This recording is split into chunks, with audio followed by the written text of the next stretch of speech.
Delighted to be back recording the Willie Morgan Show with the main man, of course, Manchester United icon Willie Morgan.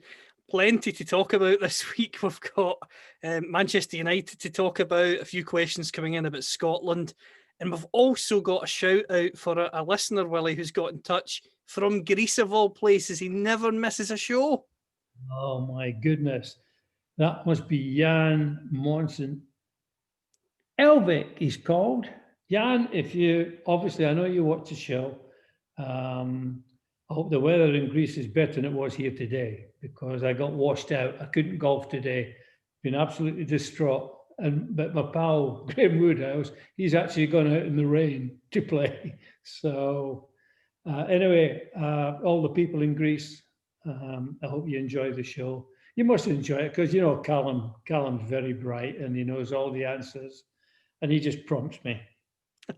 And just staying on Greece, Patrick Barclay is going to be joining us.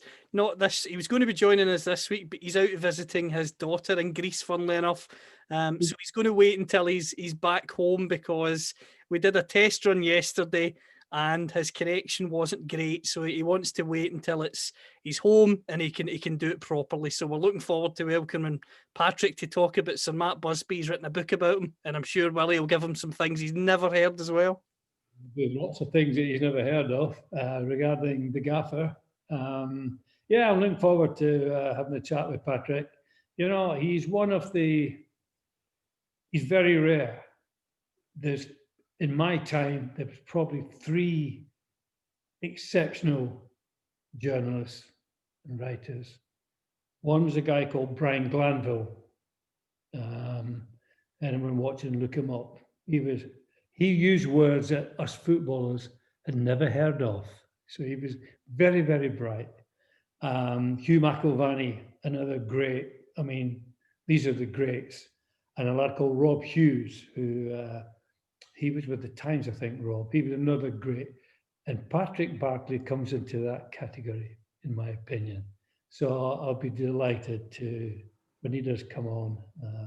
So if you're watching the show, Patrick, in Greece, with Jan, I'm looking forward to seeing you in a couple of weeks' time.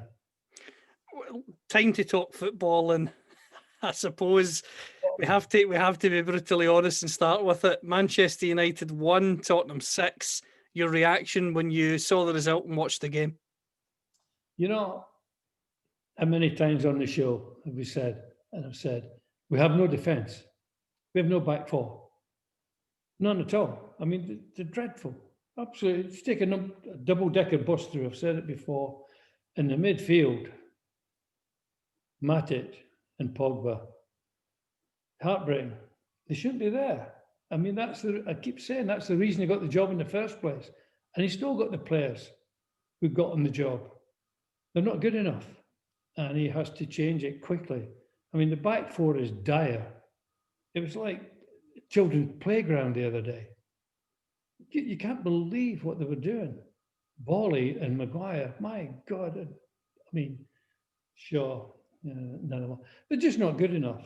And the sooner we get them replaced, the better. And until then, even with that, though, it was mind-boggling. I couldn't believe it. I said, no, not another one. Not another one. Not another one. It was, I don't know. I did an article, I think for the Scotsman, and which was out last Sunday there. And one of the reasons was it was about Scotland. And the other one, the fact that Man United, it was one about George Best and I. We played Spurs back and we won 2-0. George scored 1, I scored 1. And of course I said, well, let's hope the result's the same this time. Sadly, it wasn't. But I don't know where you go from there. You know, I do feel sorry for Ollie. I do feel sorry. But don't say, you know, they're coming out again. Oh, they're not spending enough money. They've spent over £1 billion. It's crazy. £1 billion on players. And we're still in this position. So I don't know who the scouts are. I keep saying, I think it must be Stevie Wonder's going looking at them. It's dreadful. It's heartbreaking. The supporters, can you imagine for all the supporters, the people who paid the money for season tickets, even though they can't go at the moment. It's just heartbreaking. I hope I like Ollie. I see they're talking about getting Spurs. The guy got sacked from Spurs. Why would you go and get someone who's been sacked somewhere else? That's crazy. Leave the lad alone. Give him his head. Give him a few years and let him turn it around. But he's got to get rid of the rubbish that we have. He has got to get rid of them. In terms of the players he's currently got, there's been lots of chat regarding Harry Maguire and the captaincy. There's been suggestions that Ollie should consider taking the captaincy off him, as it may help Maguire improve his game without the pressure of being Manchester United captain. What are your thoughts on that suggestion? Improve his game? No, not in a million years. 90 million quid. He's average. And I'm being kind. He's average. Dreadful. And we've already got a load just the same. That's why they got him. It doesn't matter what. Nothing to do with the captaincy. He should be proud and delighted. It should make him play better being captain. It's not a pressure. It's an honour to be captain. And it does. You want to do it for the club and you want to do it for the supporters. Being captain is a fantastic honour. It's not pressure at all. So he's just not good enough. Let's be honest. He's not good enough. He was a bad buy. And I don't know who makes, I do not know who makes the buys or who sells the players at Old Trafford now. Where it is the manager, I really don't know. But whoever's doing it has got it all wrong. I mean, it's just crazy. We've got the worst squad, I think, in the history of the club. So I don't know what the answer is, Callum. I really don't. I wish I did. But I hope for Ollie's sake that I don't know. I like the lad, and I want him to succeed. So we'll see. You mentioned about buying and selling players, and obviously, who does that as such is something that has been speculated upon in the media. There's a couple of names that come up quite a few times: Ned Woodward and Matt Judge. Whether they're the only two, I don't know. But one of the things the club's been criticised for, you'll be aware of, Willie, is the fact that they signed 3 players to come into the squad on deadline day and a 4th who can arrive in January. And a lot of people are saying that a club the size of Manchester United, with the money that Manchester United have, should not be leaving it until the last day of the market to get players in. Is that something that you think Ollie will be frustrated at? And the fact that, as you know from your time playing, when you signed a player and he came in pre-season, it lifted everyone rather than waiting to the very last minute? Well, I mean, I don't know the situation. It's not money. I mean, they've spent, I say, £1 billion. Think of it. It's absolutely unbelievable. And we've still got all the rubbish there. He's got to get rid of the rubbish first. The last minute buys, it smacks of desperation. Last minute buys. I don't even know who they are. The guy who's got the number 7 shirt, Galvani, I don't really know a lot about him. But again, for him, you'd like to think, unlike Sanchez, dear oh dear, he will come in and be proud to wear the shirt and play above however good he is. He'll give a little bit more because it's an honour to wear the number 7 shirt. So I hope he helps. I hope he succeeds. But we don't have a natural goal scorer. We don't have a natural goal scorer like Aguero or Harry Kane. They're natural goal scorers. And I see Everton's unearthed another one, haven't they? He looks good, the lad. Looks very good and came from nothing. Came from nothing. So we can only wait and see. But I mean, look at the game against Spurs. The substitutions he made. I mean, he takes off Fred. Why is Fred at Old Trafford? Why is he there? Another one. I don't think Matic is bad. It's heartbreaking. It's frightening. We just don't have a lot. But the worst lot of the back four are they're dreadful. And I keep saying, I've said it so many times, De Gea, or as my wife keeps saying, it's not De Gea, it's De Gea, okay? But I feel sorry for him. What do you want him to do? It's heartbreaking. Must be heartbreaking for him. Every time he goes out looking at those four in front of him, thinking, no, here we go again. So don't blame the goalkeeper. It's not his fault. You mentioned a number 9 and the fact that United don't have an out-and-out striker.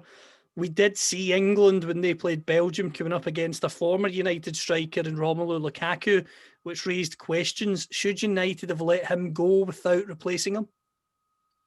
I would have kept him. You know, the sad thing, when he was here, he was playing the right wing. He was crossing the ball. Well, what we needed was people crossing the ball for him. Play him as a centre forward, get him in the 18-yard box and give him ammunition. No matter how good you are up front, unless you get service, it's irrelevant.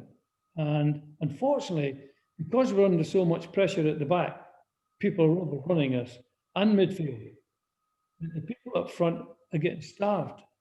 All they're doing is chasing back and try to help out instead of being provided with ammunition to score goals. Lukaku, yeah, he wasn't great. But at least he was a natural centre forward. And we don't have one. We do not have a natural centre forward. Bring back Dennis Law. I think so many would agree with that. Yeah, see if he'll give us a couple of years.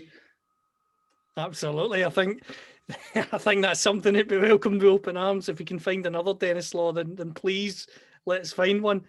Just on Scotland, Willie, 0-0 on Thursday night. The game goes to penalties. We win 5-3, which means we're now into the playoff final against Serbia next month to see who gets to the Euros. Did you watch the game? And if so, what did you make of it? No, I didn't watch the game. I mean, obviously, just getting through. They're under a lot of pressure. And, you know, I've said before, the manager, he doesn't have a lot to work with. And what he's doing is brilliant. You know, we're not the best, we know that. But he's getting the best out of what he's got. So, and the result the other night against, the old Czechoslovakia, good result. You know, we're getting results. And you've got to put that down to the manager. He's doing a good job. We can only hope, keep our fingers crossed. All the jocks up there with their kilts on and get out to the European Cup finals. It'd be fantastic. Just on that leads us perfectly on to listeners' questions. John, who got in touch the last time to ask us about the Scotland-Israel game, has said, if you were a betting man, Willie, would you bet on Scotland beating Serbia to get to the Euros? I am a betting man. Sadly, I've sent more bookies to the Bahamas than Soft Mick. Yes, I would. You know, they're not great. Serbia's not great. We've every chance. It's 50-50. It's 50-50. Who turns up on the night? And hopefully it'll be Scotland. It'll be wonderful. It'll be wonderful for us. So we've all got our fingers crossed. Steve has got in touch with the show, and this is a first, I think, for the show. He's fronted up and said, "Hi, Willie. Hi, Callum. I am a very happy and smug Tottenham fan, and I want to know if Willie has changed his mind on Jose Mourinho. He called him in your last show a defensive manager. He now stuffed 6 goals past United. Therefore, he's not a defensive manager, as Willie says, and deserves credit." Oh, Steve, hey, I've been waiting on someone coming on. I've got another pal of mine. He's actually called Steve as well. He's called Steve Norman, who's in Spandau Ballet, Steve, and a Spurs fan. And I've also heard from him asking my opinion. I think it's what you did is amazing. But, look at his track record, Steve. I just look at his track record when he was at Chelsea. They were the most boring team on the planet. And what he did at United, dreadful. I hope, for your sake and for Spurs' sake, that he does let them play attacking football. I mean, the one thing he did that I think I mentioned in one of the other shows, Dele Alli, he's not had him in the team. So he's obviously going in the right direction. So we'll see. I mean, he wins things. His record is brilliant, but his teams are boring. So I hope that you're the exception rather than the rule. So yes, you can gloat. But also remember when I was at Burnley back in the 60s when we beat you 7-1 at Burnley.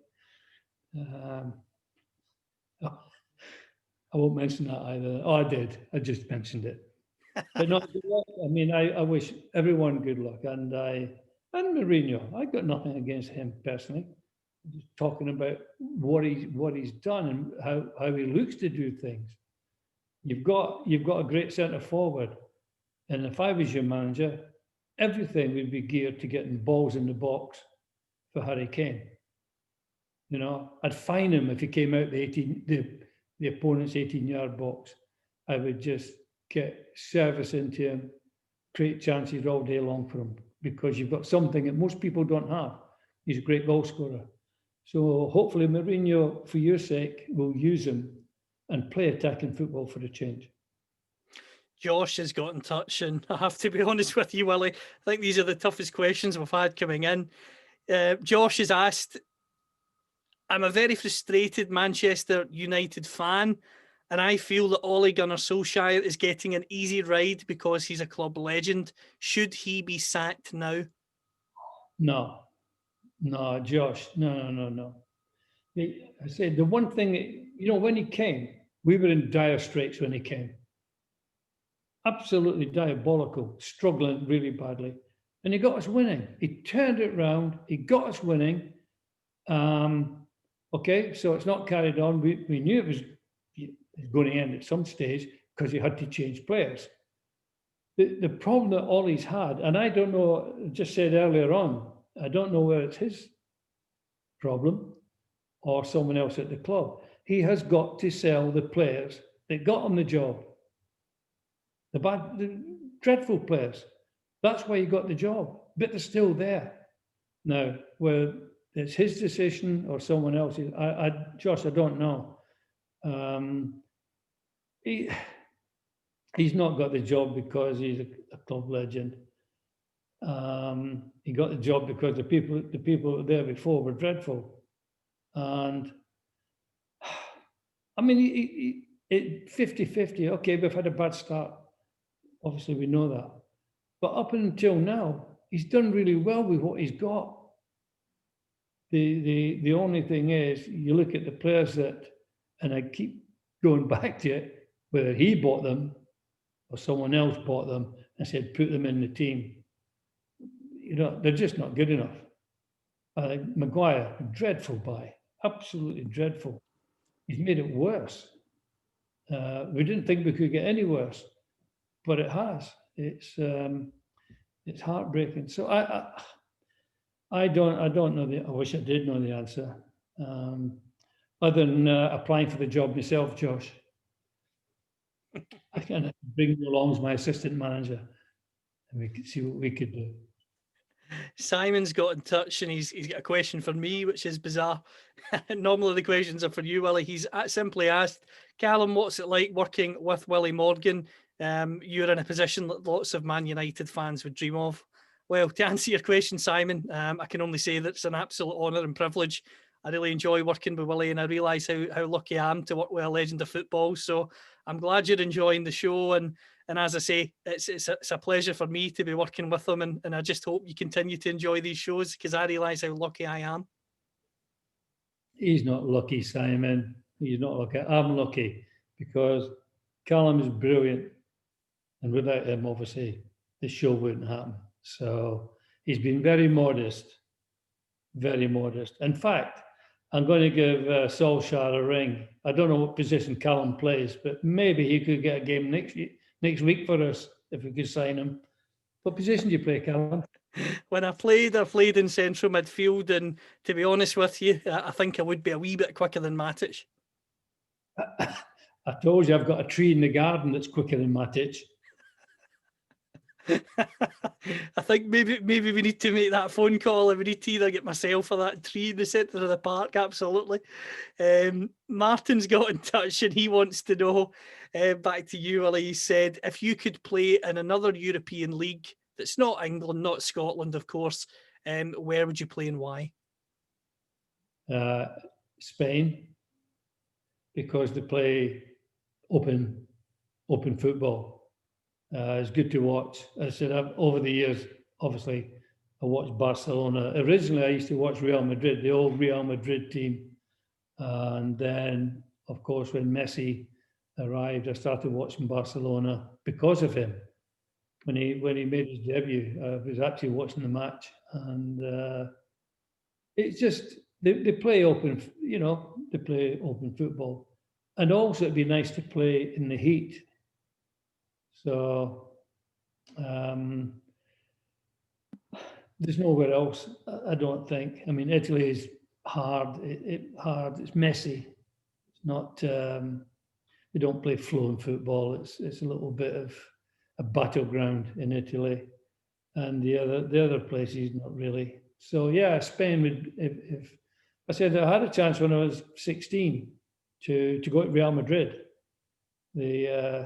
they tried to sign me from Burnley when I was a kid. But I didn't even know where Spain was then. I'd never been out of the country. So, yeah, Spain, that's where I would go. It's as if Ian read Martin's mind. He said, if you had the choice, Willie, would you rather play for Real Madrid or Barcelona? I would rather play for, depends who's playing. If it was the old Real Madrid team with Puskas and Ento, Di Stefano, Del Sol is inside right. But obviously, Messi, I would like to play with Messi. I think it'd be fantastic. Him on one wing, me in the other. That'd be nice. And then we'll bring Bestie back and put him in the inside forward. Get Dennis at centre forward. We'd all go to Barcelona. Well, as you say, it's all about eras, and I think those eras, it'd be interesting to see the Real Madrid team play the Messi Barcelona team. I know we have these debates in pubs up and down the country. Well, when pubs were open, people had those debates. Who do you think would win in that match, Willie? The great Real Madrid team or the great Barcelona team? I think the great Real Madrid team would win. I don't think there's any comparison. They were phenomenal. The team that came to Hampden and beat the Germans in the European Cup final were phenomenal. They were absolutely phenomenal. I said the only thing. I mean, the present Barcelona team, no, they've gone. You take Messi out of the team, they don't have a team. They've gone. I mean, when Pep was there, they had a lot of great players with. No matter how good you are as a player individually, you can't play without other people. And the better the people you're playing with, the better you look. And at the moment, he's struggling. Not struggling because he's still the greatest player on the planet. But without the players around you, it's very, very difficult. You can't do it on your own. You can't pick the ball up from the goalie and beat 10 people every time and score. It's not possible. So, but I do think I've been asked this question so many times about Man United, the team I played in. How would they have fared against the team that Alex Ferguson had? We destroyed them because they couldn't defend against us. They couldn't defend against our forward line. Not possible. And in our day, we actually had defenders, people who were defenders. There's no defenders anymore. They all play anywhere and everywhere, and just look at our defence now. They're awful. They don't defend. They can't defend. So, but in my day, you could. So there's been some great teams through the years, obviously, and that Real Madrid team was one. Obviously, Barcelona. The Spurs team from 1960 was fantastic. Danny Blanchflower was the right half. He was captain at the time. They were a fantastic team. They played great football, as did Burnley. And when I joined Burnley, when they won the league back in the early 60s, they were a fantastic team as well. They played great football. And it's about football. It's about a blend. That's all football is. It's about a blend. Not someone sitting with a blackboard trying to work out how to beat your opponent. It's crazy. Rely on talent and play people in the right position and let them go out there and do their job. That's all they have to do. Few questions that are non-football related. Maria's got in touch to say, I'm watching the Great British Bake Off at the moment and I want to know if Willie is a baker, and if he is, what is his favourite thing to bake? Oh, Maria, I wish I could bake. I can't bake. I'm pretty good at toasted cheese. That's about all boiled eggs. I'm good at boiled egg. Bacon, I have no idea. I leave that to my wife, Kay. She's very, very good. So, as I said, I wish I could. Jamie's got in touch to ask, what was Kay's reaction last week when she heard that you claim she monopolises the remote control in your house? Well, she still got it. It's dreadful. It's dreadful. She has all these programs on. Oh my goodness. That 5-year-old to watch them. We watched different things. She likes Neighbours or something, the Australian thing. Oh dear, oh dear, oh dear. So I just go golfing instead. So it works out very well. The next question we've got, Willie, I have literally just lost it on my screen. There I've got it back. It's from Manchester Vintage, and they are asking the following question.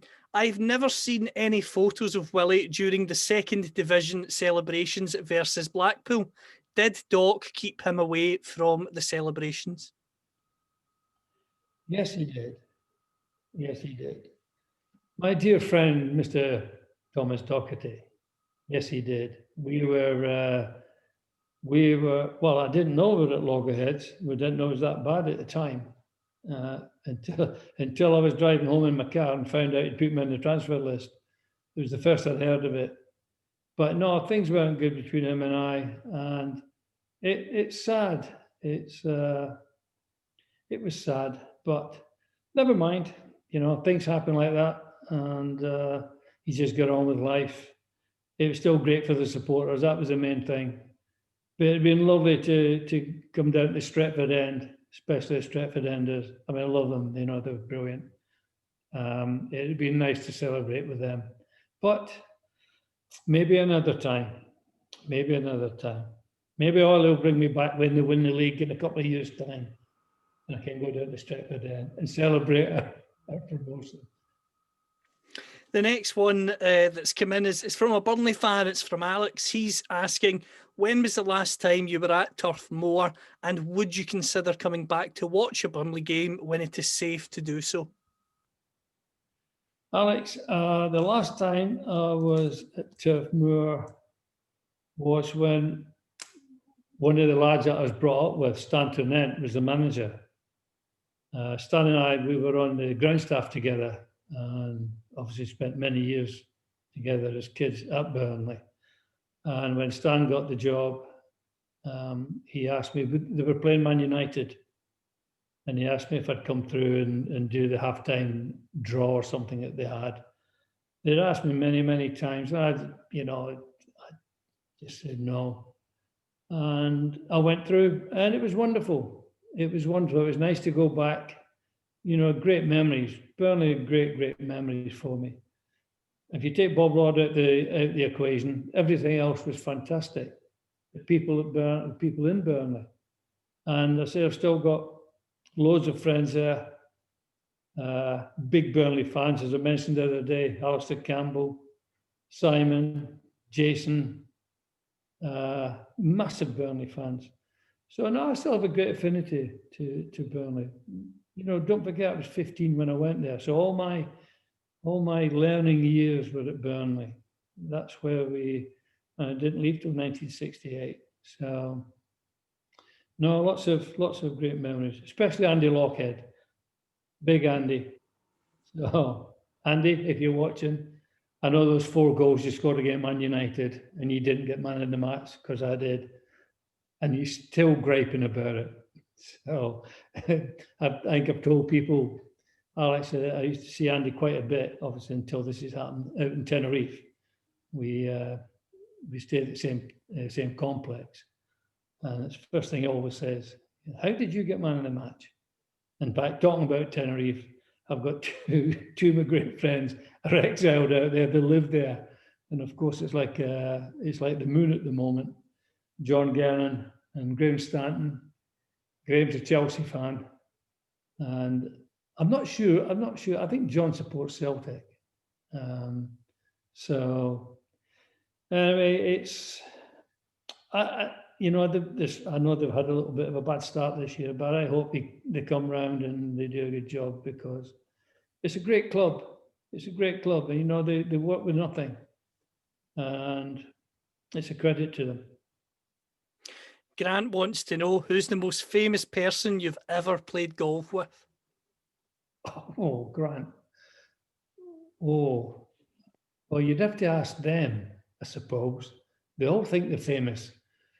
The most famous person I've ever played golf with. Oh, Grant. Well, we mentioned 4-ball last week. James Hunt, Bobby Moore, Bruce Forsyth, Johnny Mathis, Howard Keel, Harold Riley. And for people who don't know who Harold Riley, if they don't know, he's supposedly the greatest living portrait painter in the world, Harold Riley. So look him up.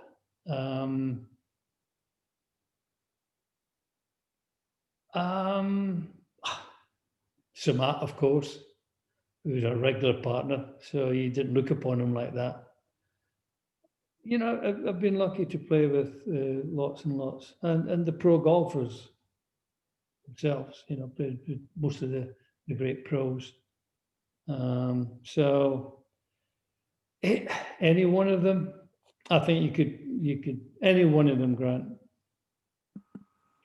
Staying on that theme, Charlie's asked, what's the most starstruck you've ever been? Most starstruck? Charlie. I think the night after we played Man United at Burnley and had beaten them, whatever, 6 something or other. And afterwards, my dad was down from Scotland at the match, and he wanted to meet Paddy Crerand, because obviously Paddy played for Celtic, and my dad was a massive Celtic fan. And we got to go into their dressing room afterwards, and even for me, meeting Paddy was fabulous, because I was a big Celtic fan as well. So I think probably. Yeah. The other thing, we had a private audience with the Pope, one of the popes, Pope Paul VI, I think it was, at the Vatican, and that was very obviously very special. I don't know if that answers it. I don't know. I've met so many people. I've been very fortunate. I've met so many people. But I think meeting Paddy Crerand for the first time, until I got to know what he was like, Only kidding. Craven, if you're listening, only kidding. Yeah, I think that night I was like shaking. I mean, obviously I just played against him for an hour and a half. Well, I never saw him, but we just going in and meeting him was very special. So, Paddy Craven. Last question of this week, Willie. I'm going to ask the last question. I'm going to be very greedy. I've answered all the questions from the listeners. This week in Scotland, it's the flagship game of the league season, the first of 4 of them. Celtic versus Rangers. Celtic are at home in the game. There's a fair few players who won't be able to play because they've tested positive for coronavirus on internationals. If you had to make a prediction, who's going to win this week, Willie, Celtic or Rangers? Well, obviously, it goes without saying, I'm a Celtic fan, so I think Celtic will win. I hope they win.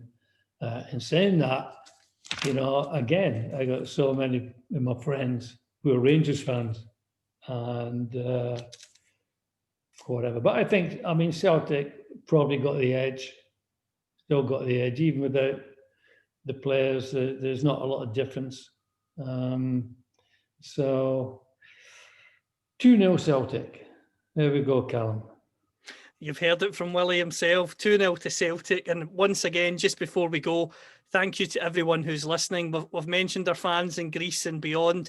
If you want to get a question in for the show, you can tweet Willie at the Willie Morgan, or you can tweet me at FootballCFB or at CallumCFB, and I'll get your questions to the man himself. We're hoping that in our next show, as I've said earlier, we're going to be joined by Patrick Barclay, which will be great because he's written a book on Sir Matt Busby, and as Willie has already teased a few times, he's got stories he believes Paddy won't even know about Sir Matt. So that's destined to be a wonderful show, and I hope you can join us for it. And just before we go, Willie, have you got anything you'd like to say to the listeners? Just to say, keep safe until we chat again. Everyone keep safe. I know it's hard times at the moment and it's crazy, but you really have to keep safe. So take care of yourselves. Great message. Take care to you as well, Willie. Hopefully the golf's not rained off and you can be back out in the course as soon as possible. Thank you, Callum. Take care.